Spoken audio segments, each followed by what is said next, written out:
Hello everyone, in this video we're going to talk about Basecamp, a team communication and project management software.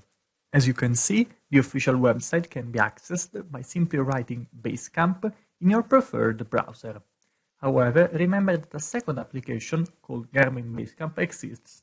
It is completely different from the one we're analyzing right now, so remember not to get confused. The one you're looking for is this, Basecamp by 37 Signal, a project management and team communication software. And we access it by clicking here. When it's loaded, you can see this, the Basecamp homepage. Here, you can access a variety of links to better explore the software, try immediately to sign in, have a free trial, and much more. Here, on the homepage, you can immediately start previewing some of its features. So, let's start our exploration. First, by clicking here on how it works. Here, in this section, we can start seeing exactly what is Basecamp and what it is used for. Basecamp aims to better help group projects come together. It offers us a number of interesting tools to help us finalize every one of our needs. We got message boards that can allow us to keep conversations in a single page, post the ideas, contribute to the group dynamic. We got to-dos, making a list of work that needs to be done, assigning everyone their respective task, and so on. Then we have a schedule. We can set important dates. We can share these dates with everyone. We can have events, deadlines, and so on. And we can view, share, and upload files so that every member of our group can see them and work with them. We can use group chats to chat with the group, to share stuff, and to have in general more informal style of conversation. And then we have automatic check-ins, having questions and posts that can help us solve frequently asked questions without having to go over them over and over again. And these are the base tools that will help us organize our projects and communicate with our team members within Basecamp. Of course, they're not the only ones. We can balance our work life with using special notification systems that we can set with our own custom hours. We can keep track of the project flow using tools for managers, execs, and owners, or simply for single individuals to plan out their workload every day. Or we can use hill charts. An alternative to traditional Gantt charts can help us not only figure out how much workload is left, but also how many problems we're encountering along the way. Gantt, for those who do not know, is a similar software that helps us organize our projects and see how much we are progressing. It also uses diagrams and special charts. However, unlike the aforementioned hill charts, these simply value how much our work has progressed, and not how or who has done it. Overall, Basecamp advertises itself as a software that helps us organize and manage both our team and our project within a single software that acts as a complete package, without the need to use third-party applications like messaging softwares, emails, or other similar tools. We can do everything about our project within Basecamp. Now, to quickly go over what this site has to offer, we go up here on the top right part of the screen and select what we are interested in, for example, before and after. Before and after advertises what users that have used Basecamp have to say about the program, comparing their experience before downloading Basecamp and after. As we can see here, we have all the various feedback and comments the users have left about their experience. Overall, they seem to be enthusiastic and very positive about it all. Here on Got Clients, right on before and after, we can see what we have to offer to our clients if we use Basecamp. For example, we are always in control, dictating what the client says and what is instead private and only for team members. We can keep constant feedback and official records only for the clients. Or simply to facilitate communication between you and clients, without having to rely on constant emails and being bombarded by notifications, allowing for smooth and streamlined ones. You can also share information and organize meetings, or give them files if they need, or even without them asking, and so on and on, allowing you in general to have good communication with your client. Speaking of communication, before we go to check out the prices and how to download and use Basecamp for ourselves, let's check out the last top right option here, support. By clicking on support, we will get the assistance by Basecamp themselves. You can watch tutorials, read the help guides, or even send them a message to get detailed and specialized help. As we can see by clicking here on watch tutorials, tutorials are small, short videos that allow us to master the basics even if you are completely new to the software. After a similar fashion here, the help guides are many and can help us review all of our needs and problems simply by clicking on one of them. We can use them for the classic version or for one of the following versions. Currently, Basecamp is on version 3, as we can see here. Now, let's go back and check the prices to see how much we have to pay or not pay to use this program. Basecamp offers us two different payment plans. The first one is Basecamp Personal, a limited yet free version of the program.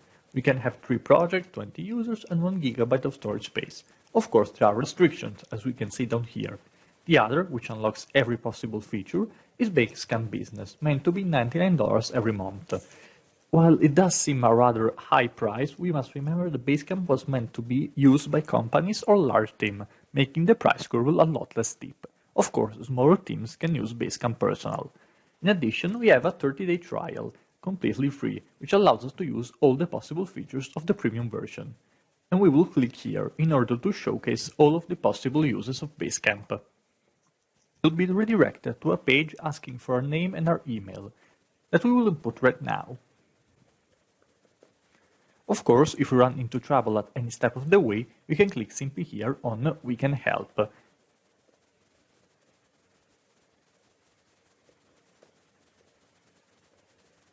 And when we're done, we click on Next. Now we create our password.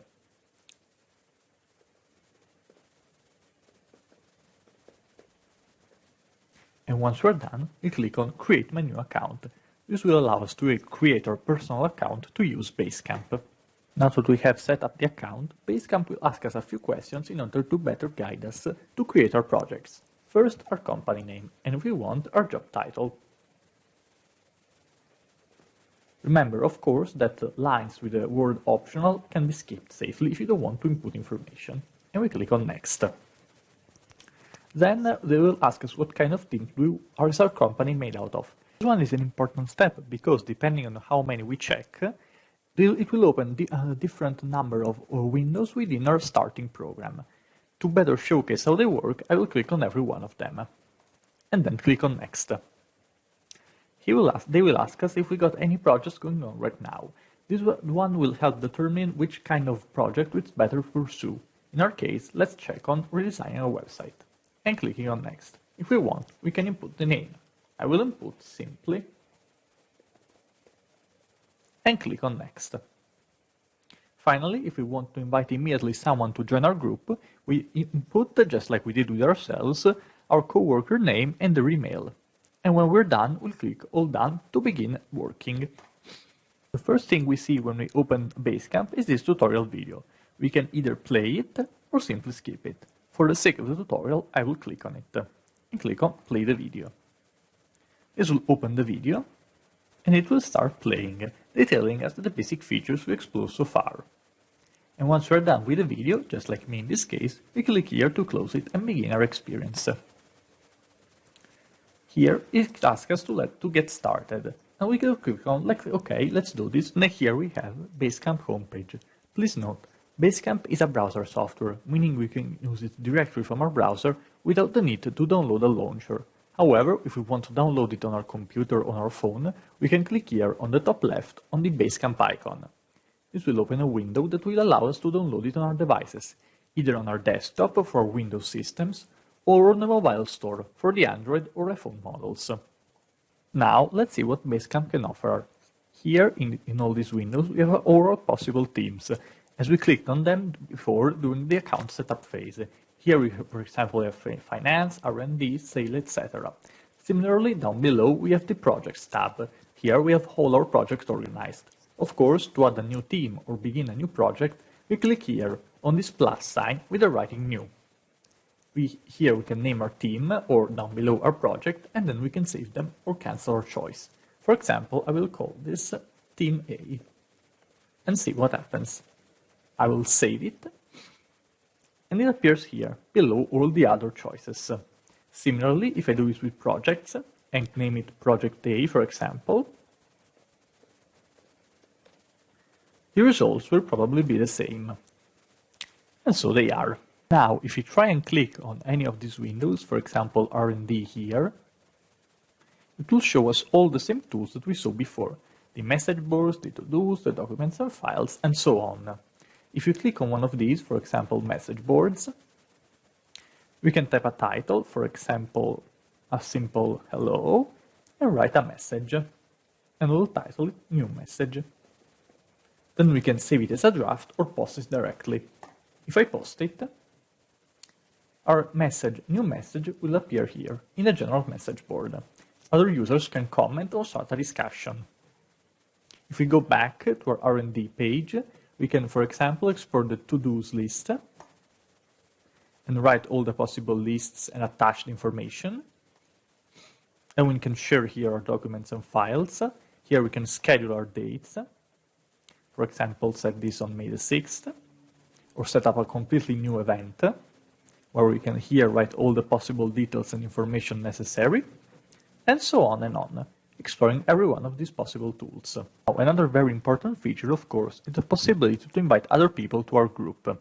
If we click here on Invite some people, we can have the people already on the team or add new ones by clicking here on this green button, Add New People. To add them, we input their name, their email, other optional informations. We can add a personal note to the message we send them, preview our mail, or send it now.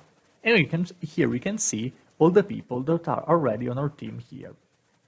Going back, every time we return to this page, this prompt will pop up asking us if we want some help setting up the team. Since we're beginners, we will click on Yes, Help Out. Here it will ask us if we have some team events or deadlines coming up. If I click on Yes, I do, it will ask us to put a deadline, as we saw before in the Schedule tool. If I can type the name of the event, for example, tutorial, it will ask us if we want to have it stay all day, when it starts, when it ends, if it wants us to repeat it, with how many people and whom we want it, and extra notes. And then we can post the event. Then we can go on by clicking Yes, add another, or No, I'm done. I'll click on No, I'm done. Then we can immediately start uploading files, as we saw before in the Upload Files tab. Here it gives us a number of possible softwares with which we can upload files, and I'll click on Yes, I do. I can upload files from my computer or from a number of these softwares like Google Drive, Dropbox, Box, or OneDrive. All of these are file systems that use the cloud savings, meaning that we can save our projects directly on the internet cloud without taking storage space on our computers. Since I have no files to add, I'll simply click I'm done adding files. Our next step in the Get Setup is the use of the To-Do List tool. Here, for example, we can jot down a list of things that the team needs to do, and I will click to start setting it up, Yes, I do. Here on Things to Do, of course, there is nothing yet. We can add a new one clicking To Do. For example, we can describe what it is, whom we are assigning it to, when done notify, when it needs to be done the deadline, and other additional notes. For example, here we'll click on this checkbox to enable it. Here, for example, I will call it Make Tutorial.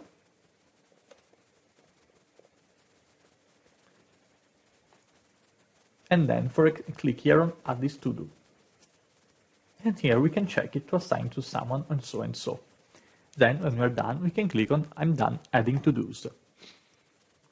Here is the last step, when we can simply write a message to tell our team members how we feel starting this new project. Since there are no other team members, I will simply put not now. And here we've started using our program for the first time. Remember that all the tools and functionalities we see here are the same on every page, both for their team and projects pages. And by going home, clicking in our home in the top left of the screen, we get back to the home page, allowing us to better control every step of the way. Now, to explore this tab here up, we can click on Pings, for example, which allows us to start a private chat with a single member of the project. Hey, which allows us to see all the notifications for a singular person. Activity, where we can check the status of the workflow, receive a daily summary, and so on, especially useful for managers and owners. My Stuff, where we can check our assignments, our bookmarks, our recent activity, and so on. Even our boosts, our short messages that help morale. And finally, Find, here with the magnifying glass that, much like any other browser, allows us to find stuff around the project. And this, returning to home, summarizes all the tools here on the top. To conclude, we have other options, such as the ability to add our logo, the possibility to do company-wide announcements for the whole project to read, and finally the Add Milan section. Admin land, as we can see here in the top right, is reserved for the project administrators, that is to say, us, the creators and administrators of the project. Here we can see our admin privileges, such as add or remove people or charge their access, add or remove administrators, rename our company, upgrade to paid account, and so on. In general, all the privileges that come with administrating the account. And this concludes our video on Basecamp. Don't forget to like, comment if you want, and subscribe to our channel if you're interested in knowing more. And we'll see you on the next video.